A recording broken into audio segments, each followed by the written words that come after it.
Los salarios bajan, los aranceles suben, las bancas centrales están divididas, y sin embargo, los mercados apenas se inmutan.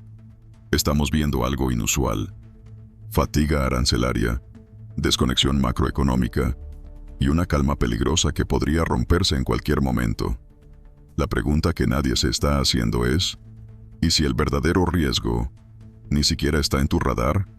Si no escuchas el episodio de esta semana, estás navegando a ciegas.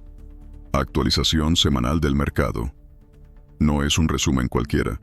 Es un podcast de nueva generación, donde dos inteligencias artificiales, guiadas por un exgestor de portafolio, ofrecen una visión precisa, ágil y estratégica de los mercados globales. Inteligente, oportuno, imprescindible. Hemos detectado 5 puntos críticos globales. Basta con una sola sorpresa, y el mercado puede girar por completo. No adivines, no hagas scroll, no te lo pierdas. Escúchalo hasta el final. Esta semana puede redefinir tu portafolio. Bienvenidos a nuestro análisis semanal.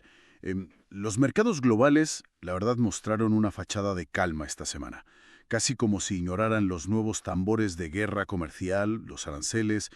Pero bueno, yo creo que la verdadera prueba de fuego empieza ahora, ¿no? Con la temporada de resultados y una avalancha de datos macro. Vamos a ver un poco qué ha movido los precios en Estados Unidos, Europa, Reino Unido, Japón, China, y sobre todo qué riesgos hay que vigilar de cerca la semana que viene. Lista.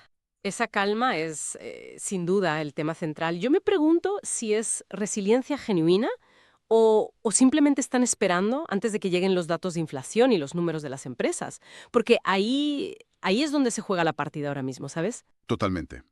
Empecemos por Estados Unidos. Los índices principales, S&P 500, Nasdaq, apenas se movieron, aunque el Dow Jones sí cedió un 1%. ¿Una simple pausa para tomar aire o...? Podría parecerlo, sí. Pero es llamativo, ¿eh? Que ni el anuncio de aranceles del 25% a socios clave como Japón o Corea del Sur, ni siquiera el 50% al cobre, que disparó los futuros del metal un 13%. Nada de eso pareció inmutar al mercado en general. Quizás la atención está totalmente puesta en la Fed. En la Fed y la posibilidad de recortes, claro. Exacto. Es interesante esa desconexión entre el cobre y los índices. El mercado solo escucha lo que quiere oír sobre los tipos. Y hablando de eso, las actas de la Fed mostraron división, ¿no?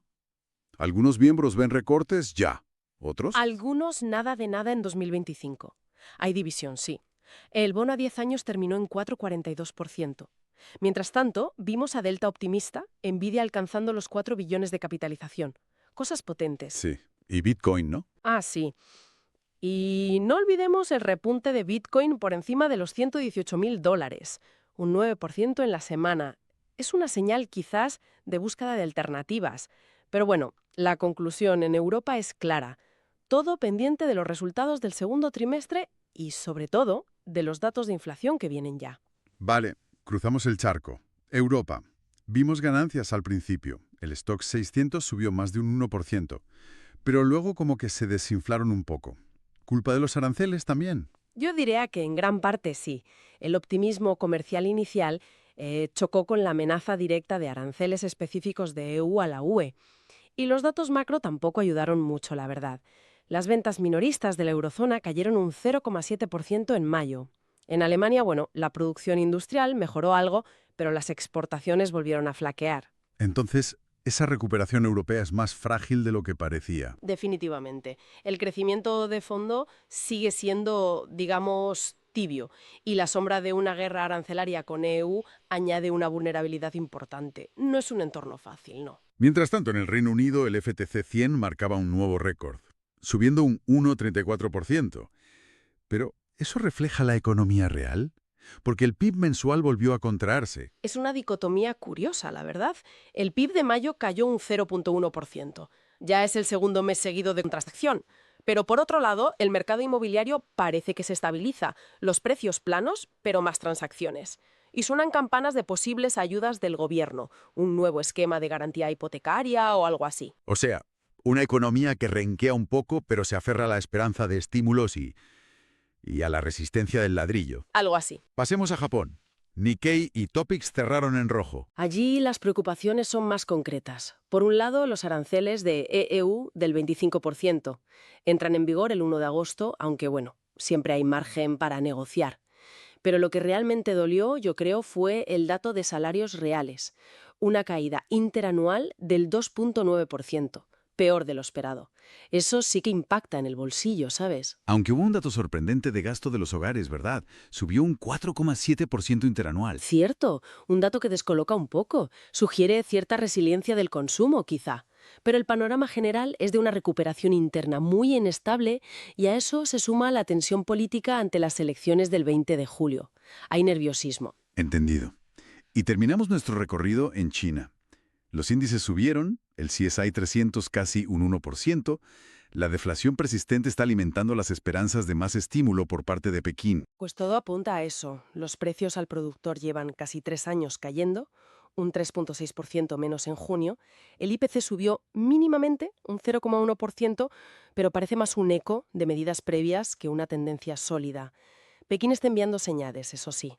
Hablan de limitar competencia desleal, eliminar capacidad obsoleta. Pero, ¿son suficientes esas señales? ¿O el mercado está apostando fuerte a que Pekín tendrá que sacar la artillería pesada? Hombre, la economía claramente necesita más apoyo. El mercado está descontando que vendrán medidas más contundentes, pero la clave será la magnitud y la efectividad de esas medidas. La paciencia no es infinita. Bien, pues pongamos la vista en la semana que viene, del 14 al 18 de julio. Viene cargadísima de datos. Absolutamente. Tenemos datos cruciales de inflación en EU. IPC el martes, IPP el miércoles. También en Reino Unido, el miércoles. Claves de consumo en EU, ventas minoristas y sentimiento Michigan el viernes. Y muchísima atención a China el martes. PIB del segundo trimestre, ventas minoristas, producción industrial. Todo junto. Además, confianza CV en Alemania, datos de empleo en UK y comercio en Japón. Vamos, que no nos vamos a aburrir. Desde luego. Con todo esto sobre la mesa, ¿cuáles dirías que son los 5 principales focos de riesgo a vigilar la semana que viene? A ver, el primero, sin duda, la inflación en EU. Si el IPC o el IPP sorprenden al alza, adiós a las esperanzas de recortes de tipos de la Fed este año. Podríamos ver turbulencias serias.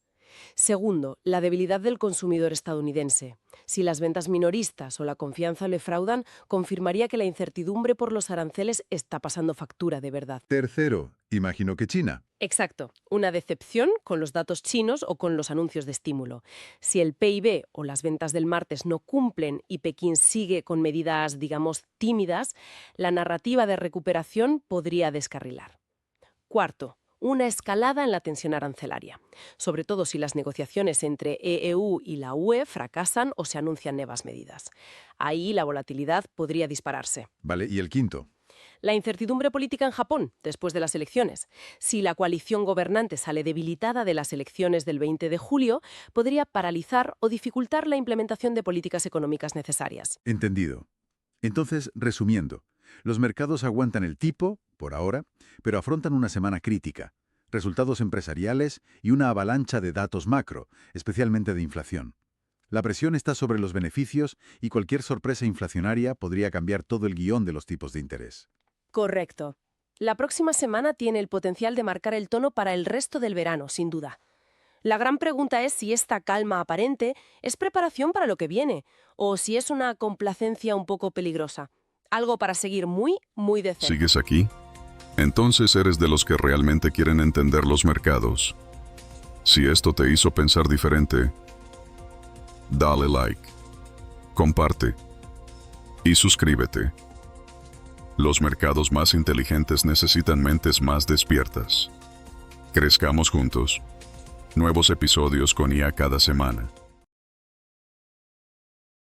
Imagina este nivel de análisis, impulsado por IA, pero adaptado a tu negocio, ya sea que gestiones inversiones, sigas la política económica o lideres un equipo ágil. Creamos podcasts a medida para tomadores de decisiones como tú. Contáctanos, construyamos el tuyo.